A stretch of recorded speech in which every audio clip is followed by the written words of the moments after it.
السلام عليكم ورحمة الله وبركاته. اللهم صل وسلم وبارك على سيدنا محمد وعلى آله وصحبه أجمعين. ازيكم يا حبايبي، عاملين ايه؟ يا رب تكونوا بخير وبأفضل حال. تعالوا مع بعض نشوف احنا عملنا الوصفة دي وعبارة عن ايه. دي يعتبر رولات من الجلاش، عملناها بالشكل اللي انتوا شايفينه الجميل دوت.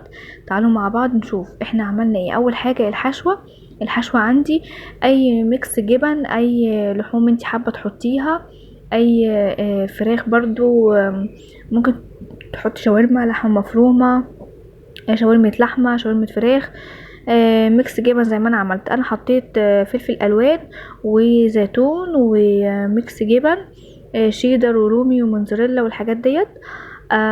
فعملتهم كده في قلب بولة او في طبق وركنتهم على جنب.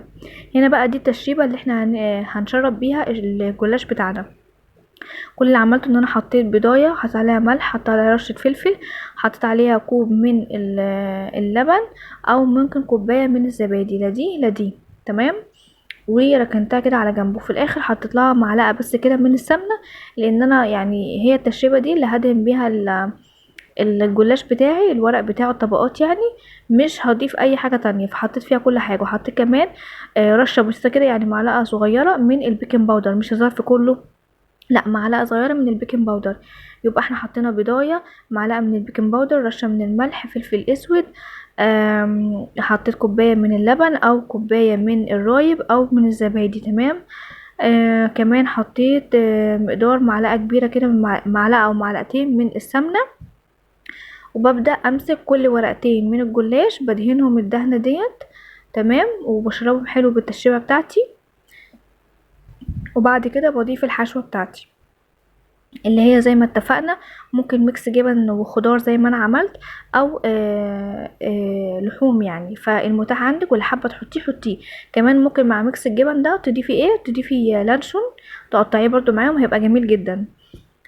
بس فبلف رول بالشكل ده. هعمل معاكم واحده كمان. هجيب برضو ورقتين من الجلاش، وابدا ان انا اشربهم برضو بالتشريبه اللي هي سمنه وبيض ولبن كله مع بعضيه.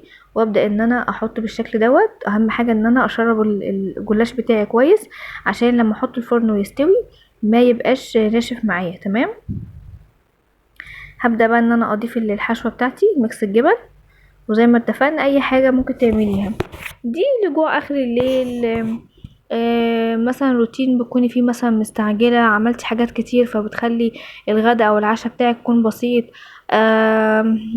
مثلا خارجه بره، فبيبقى الاكل يعني ايه، حاجه على السريع كده. زي ما انتوا شايفين اهو. بدأت بقى ايه الف برضو يعني بتني الجنب ده والجنب ده، وبعد كده بلف رول. واهم حاجة ان الحرف يكون متشرب كويس عشان يقفل. وبخلي يعني اخر اللي هو الطبقة من تحت، اخر ورقة الجلاش بخليها من تحت عشان ما تبقاش من فوق وتفك معايا. بعد ما رصيتهم بالشكل دوت في الصينيه بتاعتي من نفس التشريبه اللي احنا عملناها، هبدا ان انا احط على الجلاش من فوق، علشان برضو يبقى متشرب معايا ويبقى حلو وطري، وما يبقاش ناقص تشريب لما احطه في الفرن يبقى ناشف معايا، او مش متشرب او عامل زي العجين كده مش حلو.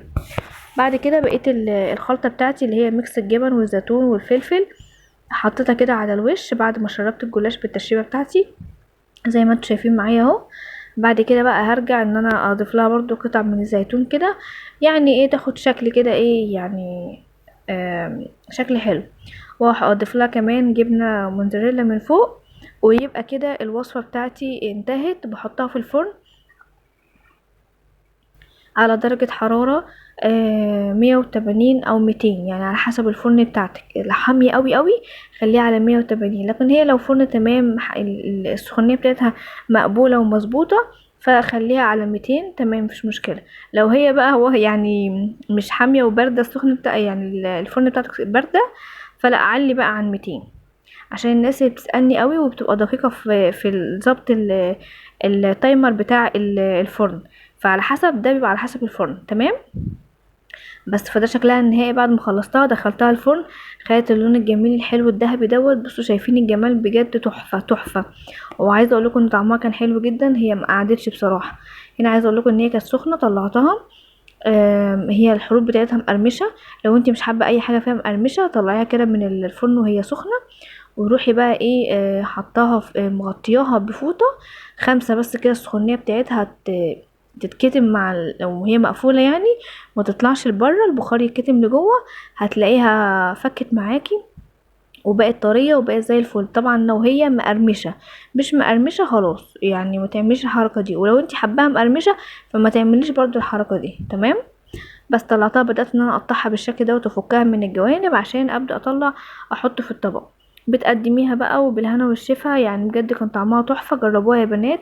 حاجة سهلة جدا وسريعة وما بتاخدش معاكي وقت، وزي ما قلنا الحشوة انت بتتحكمي فيها زي ما انت عايزة. هنا ايه ابني بيقول لي حطيهم هما التلاتة، حطيهم هما التلاتة ليا. بالهنا والشفا اكل، كانت عاجباه جدا، فبالهنا والشفا على كل واحد اكل منها. زي ما انتم شايفين كده بدات ان انا اطلعها. بصوا الصينيه بتاعتها نضيفه ازاي. انا دهنت الصينيه برضو من التشابه اللي احنا عملناها، البيض والسمنه واللبن وكله مع بعضيه، دهنت بيه الصينيه. هنا بقى هي سخنه مش قادره اقطعها لكم. بصوا بقى عايزه اوريكم ان هي الجلاش الطبقات بتاعته متورقه وفي نفس الوقت الحشوه جميله من جوه، بس هي كانت سخنه قوي. هحاول دلوقتي اقطع لكم واحده اهو بالشكل ده زي ما انتم شايفين واوريها لكم. ما تنسونيش بقى في اللايك يا بنات، واشوفكم على خير في فيديو جديد، واتمنى لكم الستر والصحه والسعاده، والسلام عليكم ورحمه الله وبركاته. باي باي.